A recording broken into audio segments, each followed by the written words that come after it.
बहुत पुरानी बात है। एक गांव में एक लड़का रहता था। अभी वह छोटा ही था कि माता पिता की मृत्यु हो गई। बालक के चाचा उसे अपने घर ले आए। बालक वहां बड़ा होने लगा। अपने परिश्रम और अच्छे स्वभाव के कारण चाचा तो उसे बहुत प्यार करते थे, परंतु उसको मिलने वाले प्यार दुलार के कारण चाचा की बेटी मन ही मन उससे ईर्ष्या करने लगी। समय अपनी गति से चलता रहा। घर की आर्थिक स्थिति धीरे धीरे बिगड़ गई। कोई और चारा न देख उस लड़के ने अपने मित्रों से बात की तो मित्रों ने अनाज और अन्य साधनों से उसकी सहायता की।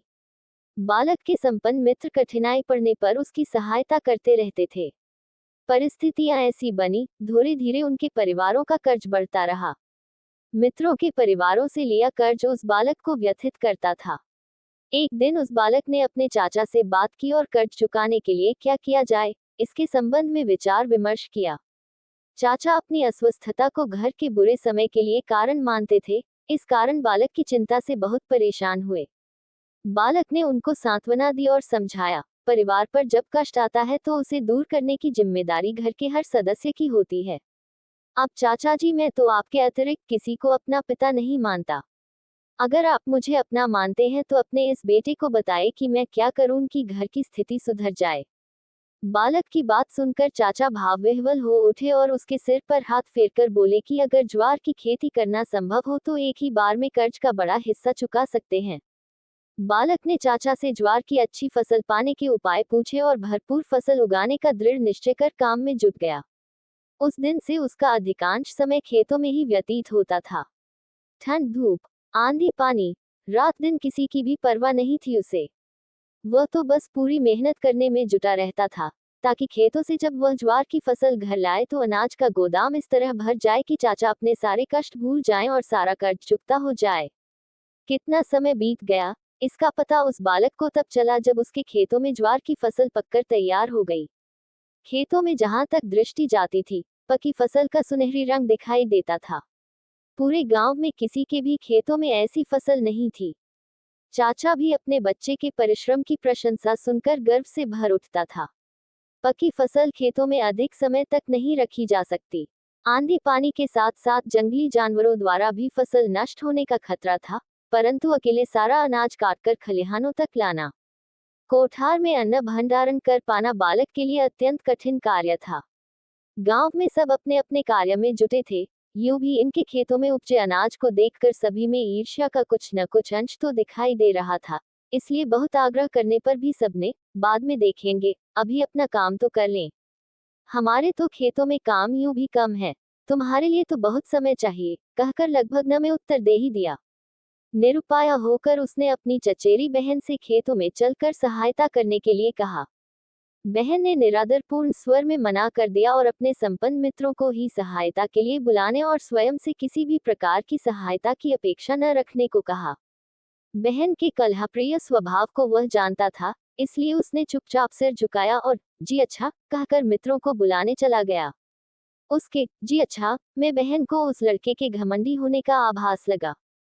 वास्तव में हर व्यक्ति अपने स्वभाव और दूसरों के प्रति अपनी धारणा के अनुसार ही अपने आसपास के लोगों के व्यवहार, उनके कथन का अर्थ लगाता है। इसीलिए तो हर कहे गए शब्द का सुनने वाले के लिए कई बार अलग ही अर्थ होता है।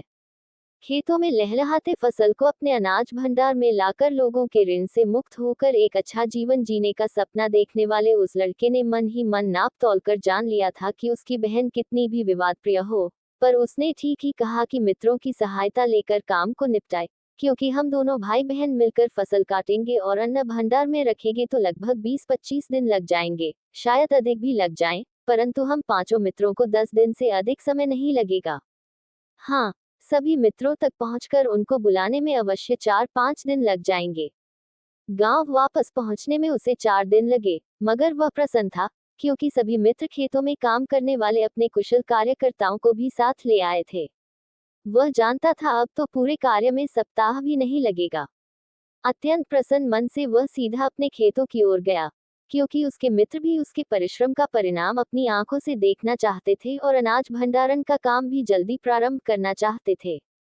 वह लगभग दौड़ता हुआ अपने खेतों की ओर गया, परंतु खेतों के निकट पहुंचकर जोर से चीख मार फूट फूट कर रोते हुए वहां बैठ गया। साथ आए सभी लोग भय मिश्रित आश्चर्य से जैसे जड़ हो गए। सभी की हंसी, सभी की प्रसन्नता एक भयानक सन्नाटे में बदल गई थी, क्योंकि सामने लहलहाते अनाज की सुंदर बालें नहीं थी, वहां सब और फैली थी जली हुई फसल की राख। लड़के के रोने का स्वर धीरे धीरे मौन हो गया। वह स्तब्ध सा फटी फटी आंखों से खेतों को देखते हुए राख को मुट्ठी में उठाकर अधजले दानों को अलग करने लगा। मित्रों ने उसे उठाया। सभी पास की चट्टान पर बैठे ही थे कि कुछ गांव वाले उनके पास आकर बोले, बेटा, तुम्हारे रोने की आवाज सुनकर हम इधर आए हैं। जो होना था सो हो गया। अब हिम्मत रखनी होगी तुमको, क्योंकि उस ईश्वर ने जाने तुम्हारे भाग्य में क्या लिखा है। कैसे रात दिन एक कर दिया था तुमने। इन खेतों में नए प्राण भरकर पूरे गांव में सबसे अच्छी फसल उगाई थी तुमने, पर इस आग ने सब कुछ भस्म कर दिया। मित्रों ने सहानुभूति प्रकट करते हुए अपने साथी को समझाया कि प्रकृति की शक्तियों के आगे हम सब बेबस हैं, इसलिए अब धीरज रखने के अतिरिक्त और कोई चारा नहीं है। उनकी इस बात को सुनकर गांव का एक नवयुवक बोल पड़ा कि प्रकृति की शक्तियों के आगे हम जितने बेबस होते हैं, उतने ही बेबस दुष्ट स्वभाव के लोगों के आगे भी हो जाते हैं मेरे भाई। दुष्ट स्वभाव के लोगों के बारे में पूछने पर पता चला कि आग का कारण उसके चाचा की लड़की उसकी अपनी चचेरी बहन थी। पिता द्वारा चचेरे भाई को प्रतिदिन की जाने वाली प्रशंसा ने उसे इतना ईर्ष्यालु बना दिया कि क्रोध के उन्माद में उसने खड़ी लहलहाती फसल को आग लगा दी। बहन के इस दुष्कृत्य ने उसे स्तब्ध कर दिया। मर्मांतक पीड़ा के प्रभाव ने जैसे उसकी विचार शक्ति को, उसे चेतनाशून्य कर दिया।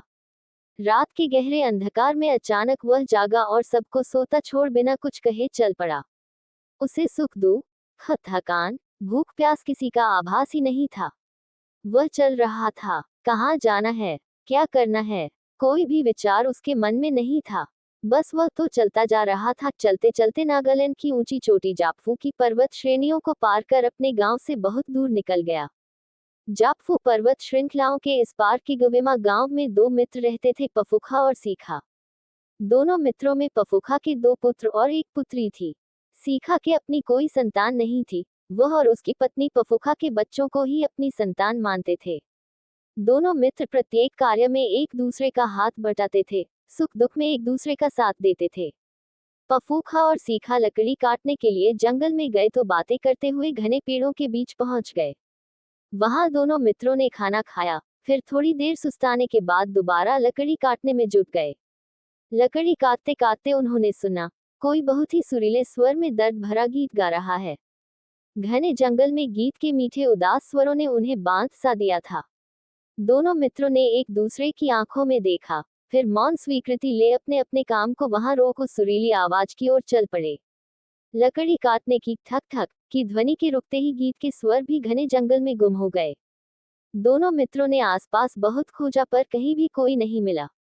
शाम हो गई थी। दोनों मित्र जंगल से वापस लौट आए। उस दिन के बाद वे दोनों मित्र जंगल के उसी भाग में लकड़ी काटने जाते।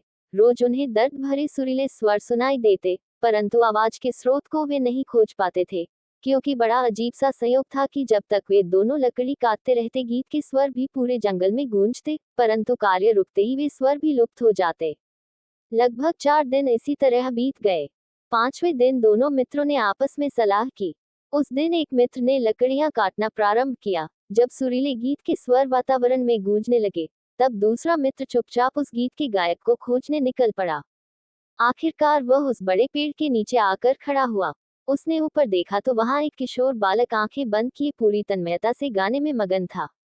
बेटा नीचे आओ, कहते ही वह गीत रोककर चुपचाप नीचे आ गया। ये वही जीनियान गांव का परिश्रमी बालक था जो अपने साथ घटी घटनाओं के कारण चेतनाशून्य सा हो गया था। अपने सामने बड़ी आयु के व्यक्ति को देखकर किशोर अपने स्वभाव के अनुसार सिर झुकाकर आज्ञा का पालन कर रहा था, पर उसकी स्मृतियों में अब केवल अपने माता पिता की यादें ही उभर रही थी। वे यादें जिनको किशोर होते होते कहीं पीछे छोड़ आया था। जंगल में प्रकृति की इस गोद में उसे अपने बचपन के वे आनंद भरे, स्वतंत्र, निश्चिंतता भरे दिन फिर से याद आ गए थे। पफूखा और सीखा ने उसे प्यार से पूछा कि वह कौन है, यहाँ कहाँ से आया है। परंतु जिन प्रश्नों का उत्तर उसे स्वयं ही नहीं मालूम, उनका उत्तर वह क्या देता। दोनों मित्रों ने उसकी यह अवस्था देखी तो उसके अनमने भाव को बालक के मन का भय मानकर फिर कोई प्रश्न नहीं किया। जंगल से गांव तक का मार्ग उन्होंने मार्ग के फूल, पौधे, पेड़ों की बातें करते बिताया। दोनों मित्रों ने निर्णय लिया कि वे उसे अपने घर ले जाएंगे। सीखा ने उसे अपना पुत्र बनाने की बात मन में रखते हुए कहा, ये प्यारा बच्चा हम दोनों में से जिसे भी पिता कहेगा उसी का पुत्र कहलाएगा। किगवेमा गांव की सीमा तक आते आते बालक चुपचाप सिर झुकाए चलता रहा, पर जैसे ही गांव के घर दिखाई दिए वह पूरी शक्ति लगाकर चिल्लाया, पिताजी, और पफूखा के घर की ओर दौड़ पड़ा। घर पहुंचकर उसने घर के सभी सदस्यों, पफूखा की पत्नी और तीनों बच्चों को देखा और फिर चुप हो गया। पफूखा और सीखा दोनों मित्रों के परिवार के सभी सदस्य उस किशोर की प्रसन्नता का पूरा ध्यान रखते थे। वह भी धीरे धीरे घर के कामों में हाथ बटाने लगा था, परंतु न तो हंसता न ही कुछ बोलता था। दोनों मित्रों ने अगर जंगल में उसका मधुर गीत न सुना होता तो उसे गूंगा ही समझते, पर वे दोनों जानते थे कि बालक बोल सकता है। घर की स्त्रियों के प्रति उसका व्यवहार, विशेषतः पफूखा की बेटी के प्रति जैसा भय मिश्रित था, उससे पफूखा को अनुमान हो गया था कि इस बालक के साथ कुछ ऐसा घटा है जिसका आघात इसके बालमन के लिए असहनीय था, अतः इसे सहज होने में समय लगेगा। दोनों मित्र बच्चों के लिए खिलौने, खाने की चीजें, नए वस्त्र लाते तो इसे भी देते। बच्चों में से कोई अगर इस बालक की चीजें छीन लेता तो ये किसी को कुछ नहीं कहता था, न लड़ता झगड़ता, न रोता, न रोष प्रकट करता, न ही शिकायत करता। इस सब को देखकर पफूखा की बेटी अपने भाइयों के व्यवहार के लिए उनको डॉटती और इस बालक की वस्तुएं संभाल कर उसको वापस लौटाने को कहती। इसी प्रकार कई महीने व्यतीत हो गए। बालक का स्वभाव बदलने लगा था। उसकी आंखों और चेहरे से भय का असमंजस का भाव मिटने लगा था, परंतु बोलता वह अब भी नहीं था। घर के बच्चों और स्त्रियों के प्रति वह विनम्र हो गया था, पर लाख प्रयत्न करने पर भी किसी के प्रश्न का उत्तर नहीं देता था। घर के सभी लोग उसकी आवाज सुनने के लिए कई प्रकार के प्रयत्न करते थे, पर अंततः निराशा ही हाथ आती थी। एक दिन जब पफूखा और सीखा गांव की हाट से लौटे तो अपने घर पहुंचकर पफूखा चुपचाप जाकर आंगन में बैठ गया। बच्चे उसे इस तरह चुपचाप बैठे देखकर आश्चर्यचकित हो गए, क्योंकि हर बार जब पफूखा हाथ से लौटता था तो घर के द्वार पर पहुंचकर ही आवाज लगाता था कि आओ सब दौड़कर आओ, देखो हाथ से मैं क्या लाया हूं तुम्हारे लिए।